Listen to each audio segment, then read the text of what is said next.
Bonjour à tout le monde.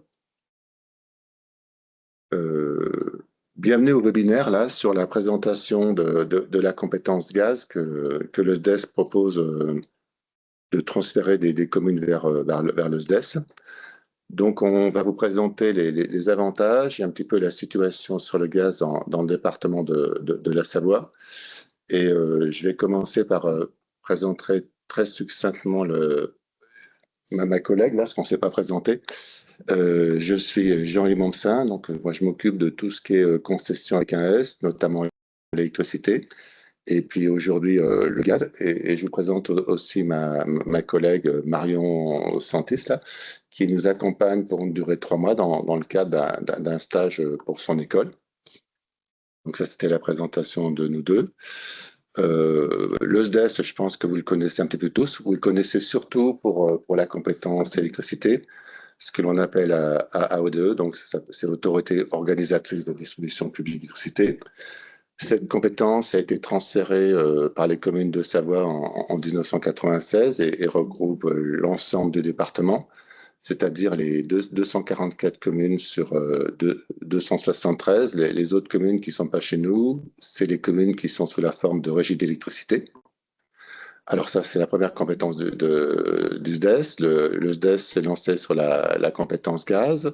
Il est notamment actif sur la compétence transition énergétique. On a un service un peu étoffé au SDES qui accompagne les communes qui le souhaitent.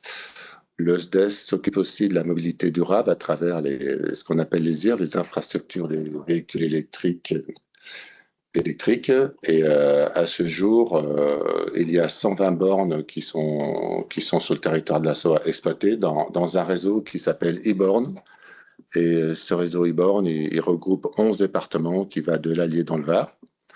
Le SDES lance aussi la possibilité aux communes de transférer leurs compétences éclairage public, dans un premier temps pour faire la maîtrise d'ouvrage sur les investissements et puis dans un second temps sur la maintenance des réseaux.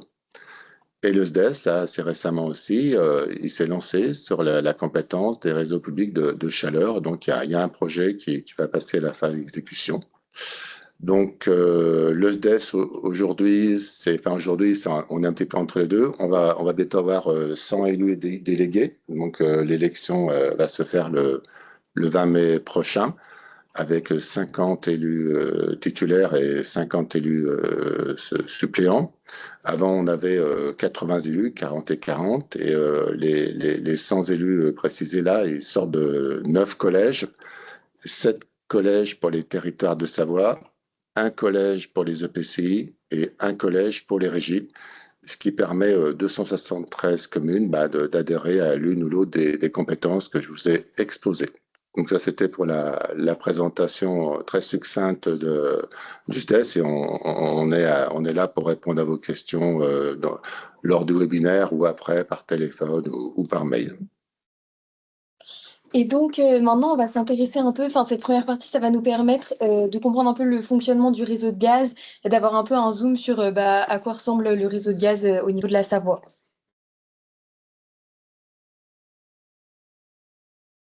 Parfait. Et donc, vous pouvez voir du coup ici un peu tous les acteurs et toutes les étapes qu'il y a quand on parle du réseau de gaz. Donc, ça commence par la production. Aujourd'hui, la majorité du gaz vient de pays producteurs de gaz naturel, mais également un peu, ça reste marginal, mais c'est quelque chose qui est en progression, d'agriculteurs, de stations d'épuration, etc., qui produisent du biométhane. Une fois que ce gaz il est produit, il est transporté donc par la société qui s'appelle Natran, qui possède des réseaux de transport, donc des réseaux de transport haute pression.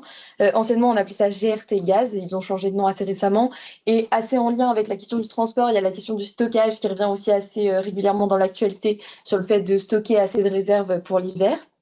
Et ensuite, ce qui va vraiment nous intéresser aujourd'hui, c'est tout l'enjeu de la distribution. Donc, une fois que le gaz est passé dans le réseau de transport, il passe dans des réseaux à moyenne et à basse pression, donc des réseaux de distribution, qui eux sont gérés par l'entreprise GRDF, qui est en contrat de concession avec l'autorité organisatrice de la distribution de gaz, qui sont aujourd'hui les communes. Donc, chacune des communes aujourd'hui est à ODG et a un contrat avec GRDF. Et l'objectif du transfert de compétences, ce serait que l'AODG passe des communes au SDES. Et c'est différent aussi de la question de la fourniture qui est au choix du consommateur. Donc on a Engie, EDF. Je vais vous faire un petit focus sur cette question-là, si c'est possible de passer.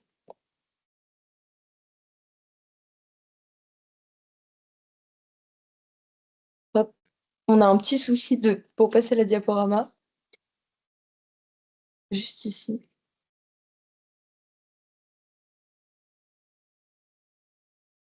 Parfait. Désolée pour ce petit cafouillage. Donc, vous pouvez voir du coup sur cette petite infographie la différence entre la distribution et la fourniture. Quand on parle de l'AODG, donc de la distribution, en fait, le rôle de la commune, elle est propriétaire de son réseau de distribution. Donc, qui dessert des bâtiments publics, certes, mais aussi et surtout du résidentiel et des entreprises. Donc là, on parle vraiment des tuyaux, des postes de détente, etc., etc. Et pour ça, du coup, vous avez un contrat de concession avec GRDF. Et cette question, elle est vraiment différente de la question de la fourniture. La fourniture, c'est vous êtes client et donc abonné pour des bâtiments publics, par exemple votre chaudière de secours pour le réseau de chaleur urbain, pour l'OPAC, pour l'école, pour l'église. Enfin, ça, c'est vraiment variable en fonction des communes. Et donc, vous avez un contrat et une facture donc avec le fournisseur qui est à votre choix. Donc soit vous choisissez individuellement votre fournisseur, vous choisissez par exemple, je ne sais pas, de demander à Engie un contrat de gaz et qui vous fournissent en gaz. Ou alors, vous pouvez aussi être en achat groupé avec le CIAN. Donc, il y a certaines communes en Savoie qui sont en achat groupé avec le CIAN. Et vraiment, c'est deux questions qui sont bien différentes. Nous, aujourd'hui, on parle de la question de la distribution. Et le fait de faire un transfert de compétences ne remet pas du tout en cause n'importe quelle facture et fournisseur choisi ou l'achat groupé avec le CIAN. C'est vraiment deux questions qui sont bien différentes. Donc voilà, alors Marion vous a exposé la compétence que l'on appelle AODG, donc Autorité organisatrice de la distribution du gaz, à l'inverse de l'AODE pour l'électricité. Donc comme pour l'électricité, hein, c'est l'article L de 2224-31 du CGCT. Et la collectivité qui est en charge de cette compétence, elle a quelques obligations. Elle doit exercer du contrôle pour le bon accomplissement de la mission de service public. Tiens. Non, bah, Ah non, ça marche, ça marche. On doit avoir un souci, mais ça marche. Voilà, donc là, on a eu un bel éclair qui a coupé momentanément l'électricité. Donc aujourd'hui, c'est un grand bonheur, mais c'est pas grave, on va poursuivre. Donc je disais, ouais, la compétence à ODG donne des obligations à la ODG. Donc l'exercice du contrôle de l'accomplissement de la mission de service public, l'obligation de passer le contrat avec des entreprises délégataires, c'est souvent GRDF en Savoie, ça pourrait être Primagaz, Antargaz, Crenal, peut y avoir d'autres. L'AODG doit aussi représenter et défendre les intérêts des usagers ou des consommateurs. Il doit être actif dans la maîtrise de la demande en énergie, mais aussi agir en faveur de la transition énergétique. Alors le concessionnaire, hein, pour ce qui nous intéresse, c'est GRDF. Donc lui, sa mission, c'est de mettre en œuvre les politiques d'investissement, de développement et d'adaptation du réseau gaz à la demande. C'est naturellement à assurer ce qu'on appelle la maîtrise d'ouvrage et la conception et la construction des ouvrages. Il doit aussi conclure avec un AODG et gérer les contrats. Et la mission sur laquelle vous le connaissez plus particulièrement, c'est l'exploitation et la maintenance du réseau gaz. Mais aussi, c'est assez récent là, il doit favoriser l'insertion des énergies renouvelables sur le réseau. Donc, les concessions gaz en Savoie, donc aujourd'hui, chaque commune, 73 communes disposent d'une ou plusieurs concessions gaz. Je dis pourquoi une ou plusieurs, parce que avant la fusion des communes, antérieurement à 1999, il y avait 76 contrats gaz, et aujourd'hui, avec les fusions, il ne reste que 73 communes qui ont un contrat de concession gaz avec GRDF. Il y en a 72 en DSP historique avec GRDF. Ça veut dire quoi? Ça veut dire que c'est des concessions qui ont été signées avant l'année 2024 et GRDF est un concessionnaire obligé. Et nous avons aussi sur le territoire de la Savoie une commune qui est en appel d'offres parce que le réseau gaz s'est construit après 2024, mais c'est aussi GRDF qui a ce contrat ou qui est ouvert à la concurrence à la date de son renouvellement. Donc, dans les 76 contrats existants aujourd'hui, il y a différents modèles de contrats qui sont liés un petit peu à l'histoire du temps, on va dire. Il y a 50 contrats qui sont sur le modèle d'IFNCCR 1994, la FNCCR étant la Fédération nationale des collectivités concédantes et régies. Il y a 20 contrats qui ont dû être signés à la suite de ça, au modèle 2010, et il y a déjà 6 contrats sur le modèle FNCCR 2022 qui intègrent pas mal de clauses supplémentaires. Donc, les concessions de Savoie, nous, on n'a pas forcément les chiffres sur chaque concession. Donc, quand il y a une concession gaz, le concessionnaire GRDF, pardon, verse des redevances à son autorité concédante. Et les redevances qui sont versées à la maille de la Savoie, c'est environ 55 kg €. Mais ça, c'est pour les 76 contrats. 55 kg € de RODP, de redevances d'occupation du domaine public, sur le réseau distribution. Il y a environ 33 kg € de RODP, cette fois sur le réseau transport, qui dépend de Natran. Et la redevance R1 qui sert au fonctionnement et normalement à contrôler l'exécution des clauses du contrat, c'est 213 € de redevance R1. Là, c'est pour l'année 2025. On a eu des chiffres un peu plus précis par GRDF.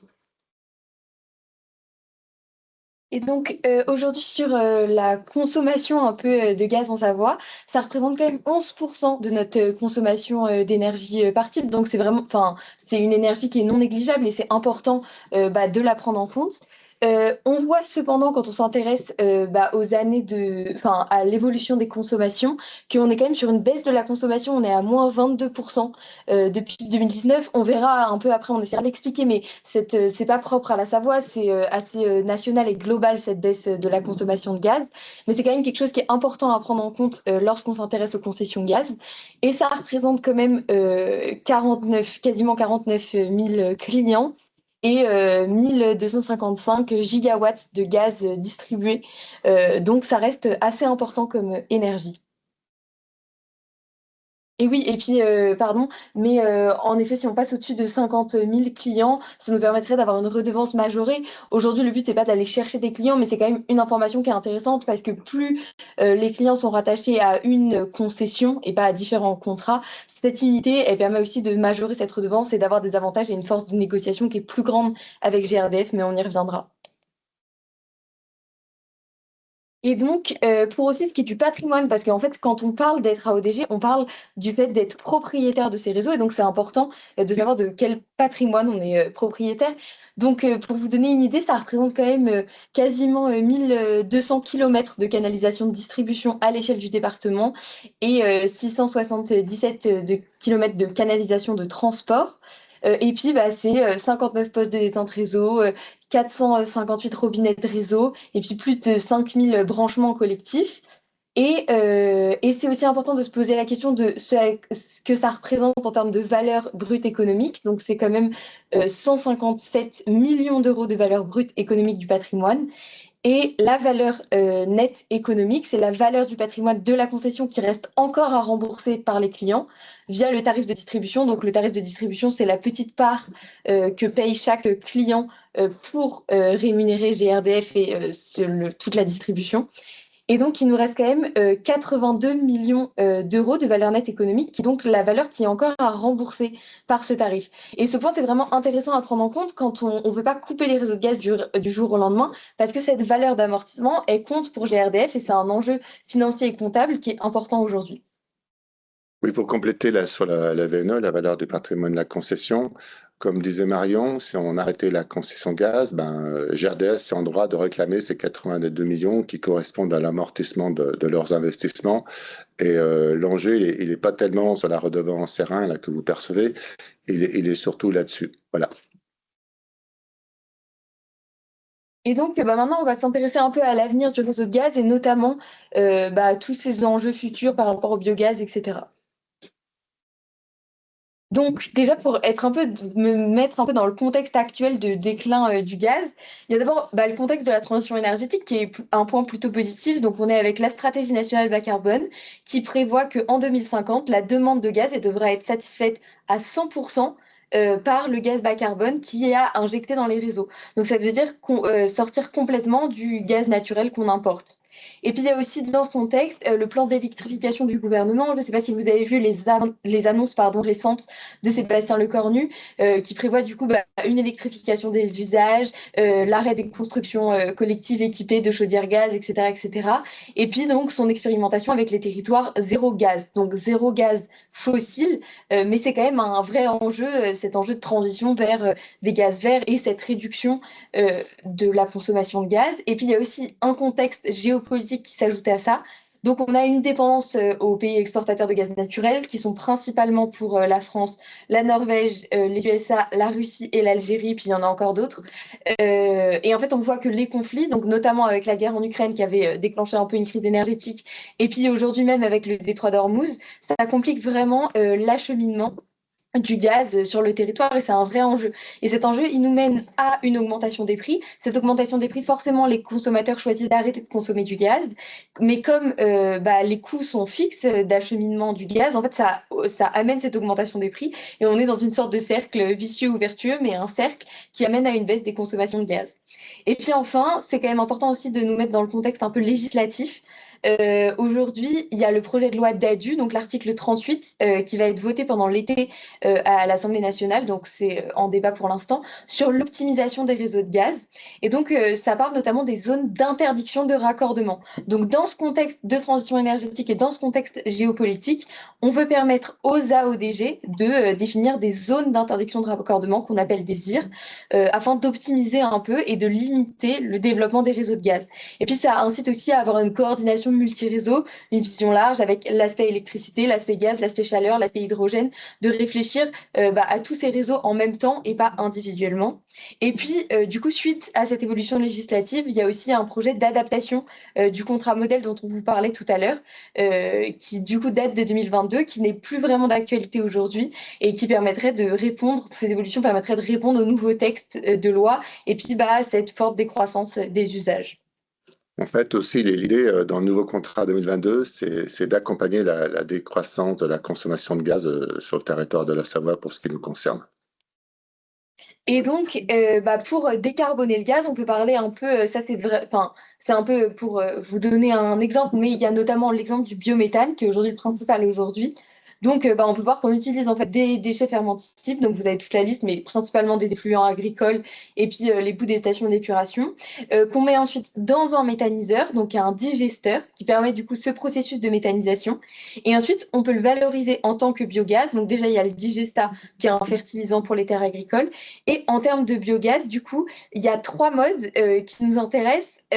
Aujourd'hui, il y a l'injection, c'est ce qu'on veut le plus. Donc, ensuite, on épure ce biogaz et puis on l'injecte directement dans les réseaux dont on parlait tout à l'heure. Il y a aussi la cogénération qui a été faite pendant de nombreuses années, qui permet de brûler ce biogaz et de produire avec de l'électricité et de la chaleur. Et puis, une combustion directe qui produit uniquement de la chaleur. Et aujourd'hui, on voit qu'en Savoie, on a un seul site qui est en injection, qui est la station d'épuration de Chambéry qui produit 9 gigawattheures, qui leur permet d'ailleurs d'avoir un avantage sur la redevance. Et puis, il y a 4 sites en cogénération et 5 sites thermiques. Et puis, aujourd'hui, il y a de nombreux projets qui sont proposés par les PCAE. On essaye de se reconnecter. Tout est bon. Génial. Merci. Pardon, désolée pour ce Merci. petit cafouillage. Donc, du coup, pardon, je reprends ce que je disais. Donc, vous vous êtes arrêté au PCAET, si je ne dis pas de bêtises. Donc, je vais vous présenter du coup ces deux cartes qui nous présentent le potentiel de méthanisation en Savoie. Donc, on voit deux études en fait qui nous présentent du coup tout ce qu'on pourrait méthaniser à l'échelle de la Savoie et qu'est-ce qu'on pourrait injecter donc comme biogaz dans les réseaux. Aujourd'hui, on a deux études. Donc, l'étude de Terrystory, il y a un potentiel de 163 gigawattheures de méthanisation à horizon 2050, ce qui représente 15% de la quantité de gaz injectée en 2024, par opposition avec le GRDF qui présente un potentiel de 650 gigawattheures, soit la moitié de la quantité injectée en 2024. Ces deux études avec des résultats très différents. Le GRDF, forcément, a aussi tendance à maximiser le potentiel afin de justifier un peu l'existence de leur réseau. Mais c'est quand même important de voir ces deux études et de se rendre compte que même si aujourd'hui on n'a que 9 gigawatts qui sont injectés, on a quand même un potentiel qui existe, qui n'est pas le plus grand. Certes, on n'est pas à l'Allier, on n'a pas énormément de terres agricoles accessibles. Enfin, l'enjeu du pastoralisme aussi complique un peu cette question du biométhane, mais c'est quand même un enjeu qui existe, et notamment sur les stations d'épuration. C'est des projets qui sont assez facilement, enfin, qu'on peut assez facilement mettre en place parce qu'il y a des questions d'acceptation sociale qui sont beaucoup plus faciles lorsqu'on parle de mettre un méthaniseur sur une station d'épuration, qui peuvent parfois être plus compliquées lorsqu'on parle de méthanisation agricole. Et donc, c'est aussi une façon de vous présenter ça, les autres filières de production de gaz renouvelable. C'est un peu pour vous présenter les différentes idées qu'il peut y avoir, mais sans aller dans le détail. Aujourd'hui, on a la pyrogazéification, la gazéification hydrothermale, la méthanation et l'hydrogène. C'est des filières qui sont en cours d'industrialisation et elles font l'objet de travaux de recherche et développement. Mais aujourd'hui, c'est encore au stade de projet, et il faudrait un cadre réglementaire et puis des soutiens financiers et publics pour atteindre un peu la maturité industrielle qui nous permettrait du coup d'avoir un mixte gazier 100% renouvelable d'ici 2050. Et du coup, maintenant, on va passer un peu, après avoir vu du coup cette question un peu de l'avenir du gaz, on va passer à ce qui nous intéresse au fond dans cette réunion, qui est le transfert de la compétence gaz des communes au SDES. Donc voilà, je reprends un petit peu la parole, hein. Désolé pour les incidents. Là, on a eu quelques petits soucis avec l'orage. Donc, l'idée du transfert de la compétence gaz des communes vers le SDES, c'est par rapport à une situation actuelle. Donc, grosso modo, comme j'ai précisé, il y a 73 communes qui ont un contrat de concession avec GRDF. Donc, c'est plutôt une gestion fragmentée, fragmentée. Et le système actuel, il a quelques limites. Donc, même pour GRDF, on a rencontré déjà 2 fois GRDF qui est favorable au transfert de la compétence gaz des collectivités vers le SDES, parce qu'aujourd'hui, ils ont une multiplicité des interlocuteurs. Pour les collectivités, il y a quand même une difficulté de suivi juridique, technique et financier de ces contrats. Mais aussi, et ça c'est quelque chose de relativement nouveau, hein, il y a un manque de visibilité sur l'évolution du réseau de gaz. Alors c'est quelque chose qui est partagé entre le SDES et puis GRDF, hein, qui s'interroge sur le devenir.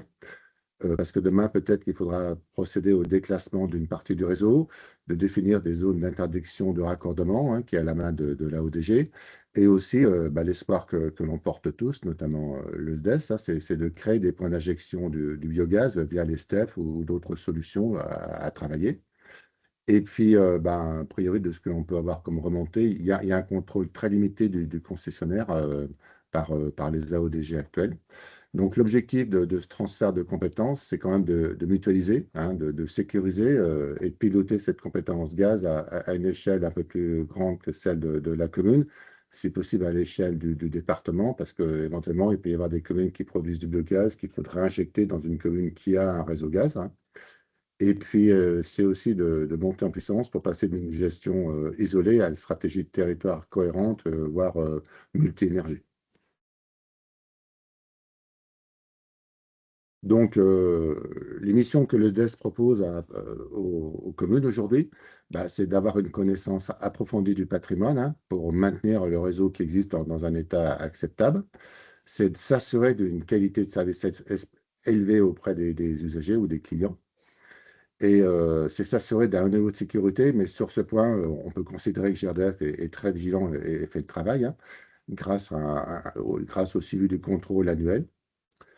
Pour les missions un peu complémentaires qui viennent aujourd'hui, qui prennent du sens pour la décarbonation, c'est participer à la planification des infrastructures énergétiques territoriales dans une vision, comme je répète plusieurs fois, multi-énergie. Maintenant, on ne peut plus se contenter que du gaz, que de l'électricité, que des réseaux de chaleur. Il faut absolument aller vers un mix des énergies, hein. Il ne faut pas mettre tous les œufs dans le même panier. Et dans ce sens-là, nous, le SDES propose d'être un peu porteur de cette multi-énergie. C'est par rapport au gaz, c'est surtout accompagner le développement du biométhane, hein, pour, comme je disais, favoriser la décarbonation. Et un point qui est un peu une interrogation, c'est soutenir la continuité du réseau public de gaz dans un contexte de décroissance des usages tel qu'on perçoit les choses aujourd'hui et à échéance 5 ans. Et donc, si on doit un peu vous donner une idée du planning prévisionnel de ce transfert, donc vous avez reçu en principe, il y a 1, 2, 3 semaines, un courrier qui a été envoyé à chacun, à chaque maire d'une commune ayant un réseau de gaz, de la part du président du SDES. Donc, il vous invitait à ces webinaires d'information qui ont lieu aujourd'hui et la semaine dernière. Et puis, bah, ça va donner lieu, du coup, à partir de mai-juin, à des rencontres avec les communes. Aujourd'hui, nous, on est prêts à vous rencontrer au téléphone, en visioconférence, en présentiel, pour discuter avec bah, vos services techniques et vos élus de tous ces enjeux et de ce qu'implique ce transfert de compétences. Et puis, ensuite, qui donneront lieu à une délibération du conseil municipal, si la commune le souhaite et si les élus le souhaitent, bah, pour délibérer, du coup, sur ce transfert de compétences.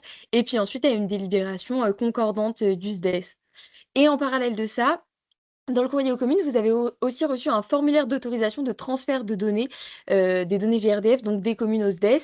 Et ce formulaire d'autorisation, au-delà de la question de transfert de la compétence, nous, ça nous intéresse vraiment parce que ça nous permettrait d'avoir un peu une vision départementale et des données à l'échelle départementale de tous les enjeux des réseaux de gaz aujourd'hui.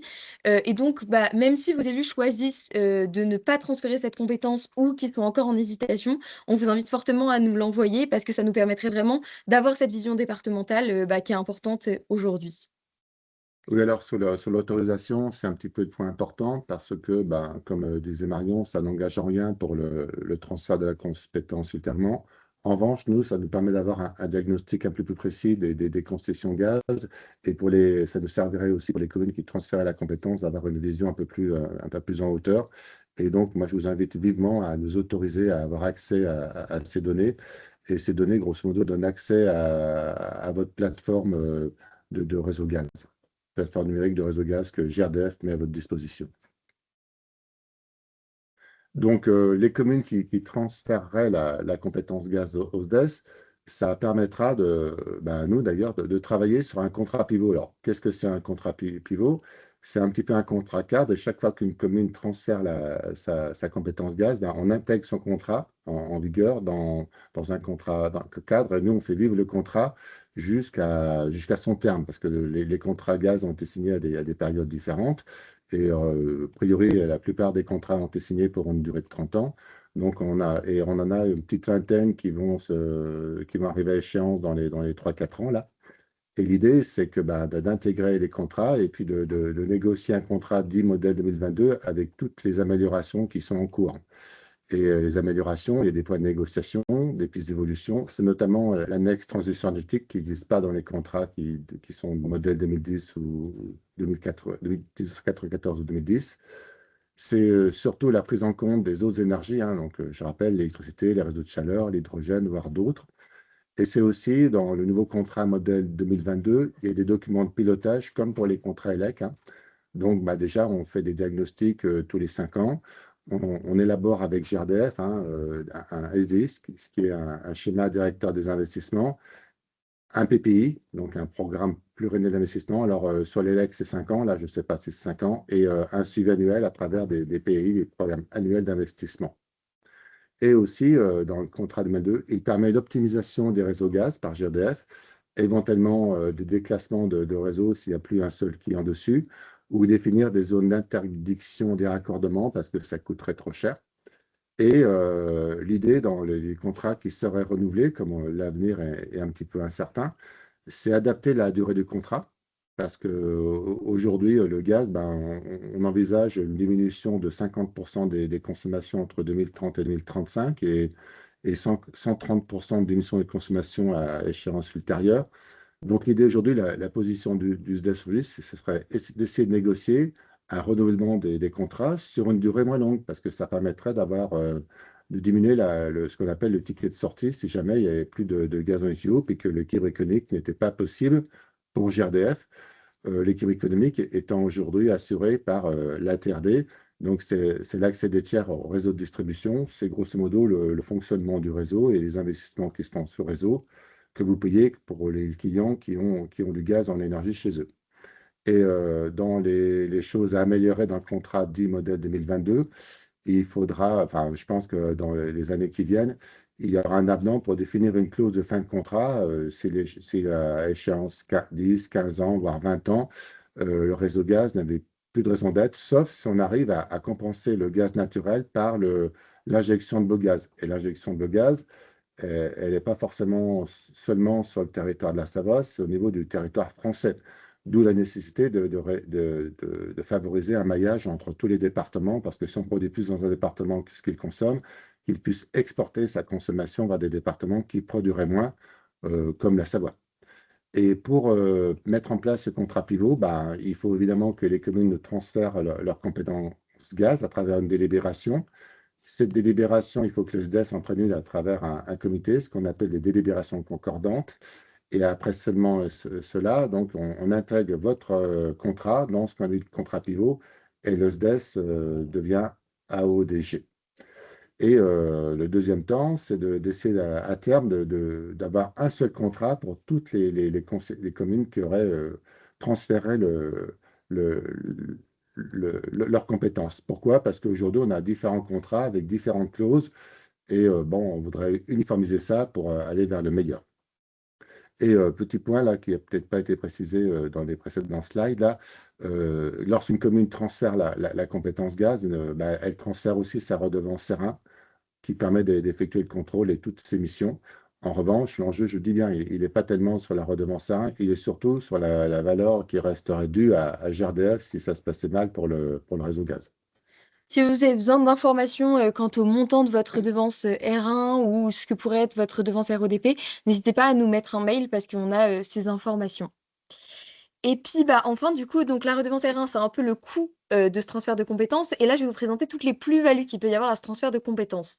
Déjà, le point intéressant, c'est vraiment la question de la transition énergétique. Aujourd'hui, ça permettrait du coup l'intégration et le développement des gaz renouvelables en accompagnant les projets d'injection au biométhane.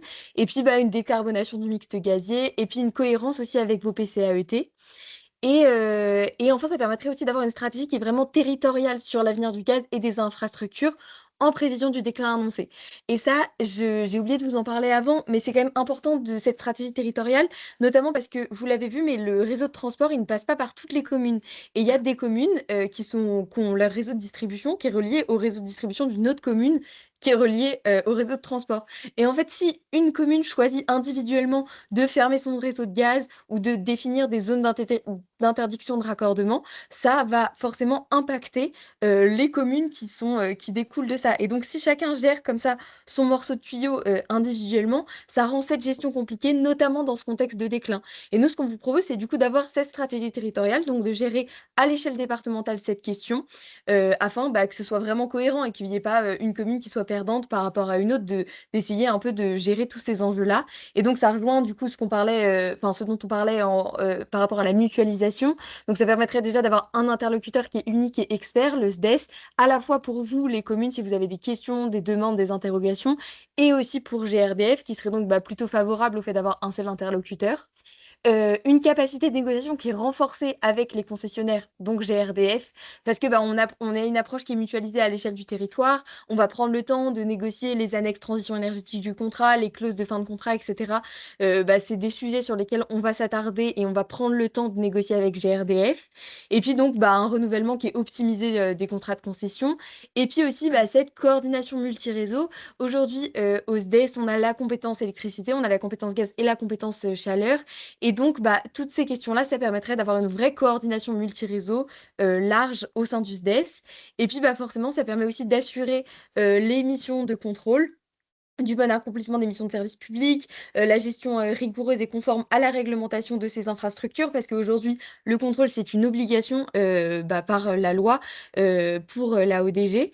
Et puis, ça permettrait aussi de sécuriser, quand on parle de contrôle, de sécuriser les enjeux contractuels et financiers des contrats de gaz et vraiment de s'attarder sur cette question de l'amortissement. Si aujourd'hui, dans 20 ans, plus personne n'utilise le gaz dans ces communes, comment on parle du fait d'amortir ce qui reste à rembourser pour GRDF?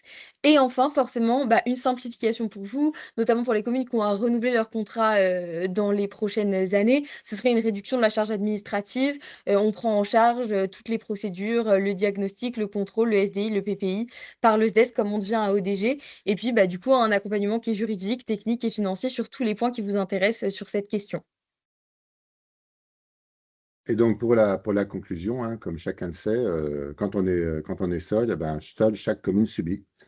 Et puis l'idée, c'est de mutualiser pour dire qu'ensemble, à l'échelle du territoire de la Savoie, on pourrait faire un contrôle efficient des concessions, surtout de devenir un acteur efficace de la transition énergétique, je ne vais pas y arriver, excusez-moi, et développer un dialogue constructif avec le concessionnaire GRDF. Et derrière ça, l'idée, c'est d'avoir une vision multi-énergie du territoire. Et c'est pour ça que le SDES, il vous invite fortement à transférer votre compétence.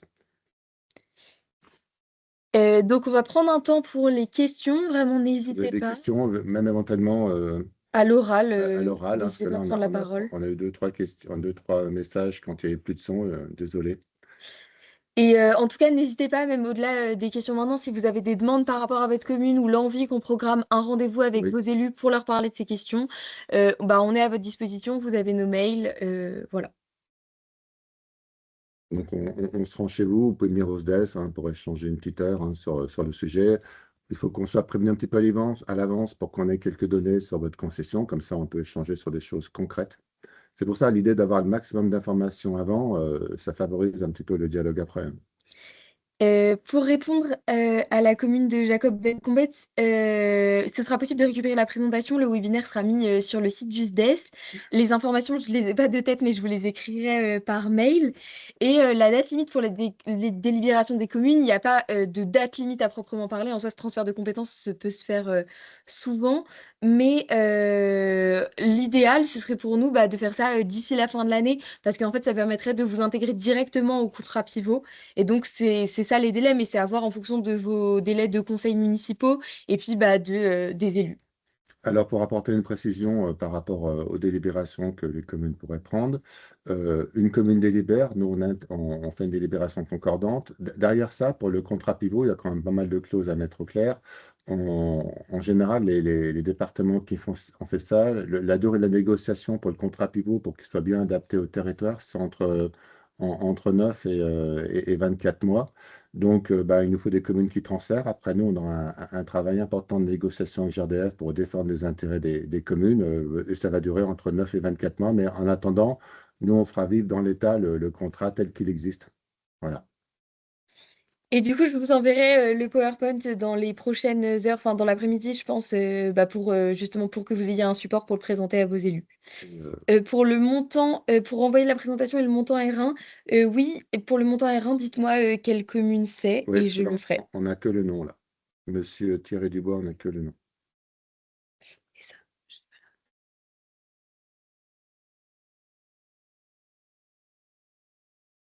OK. parfait. Pour Merci Jacob beaucoup. Belcombet, c'est noté. Donc, on Et vous pour remercie Bassin, c'est d'avoir noté aussi. assisté à ce webinaire. Veuillez nous excuser encore pour les petits désagréments. Là, on a eu un coup d'éclair qui a tout coupé. Donc, je ne m'en suis pas sorti. C'est ma collègue qui a repris la main et je le remercie. Et puis, à très bientôt. À très bientôt pour un échange téléphonique ou par courriel ou par rendez-vous. Merci beaucoup. On a encore un petit message. On va essayer de le lire.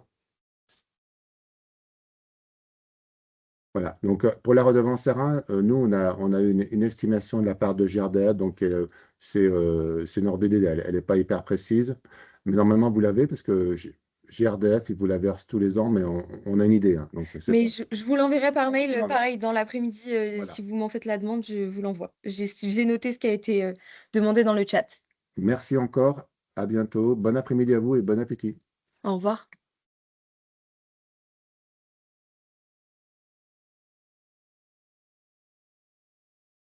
Comment je coupe?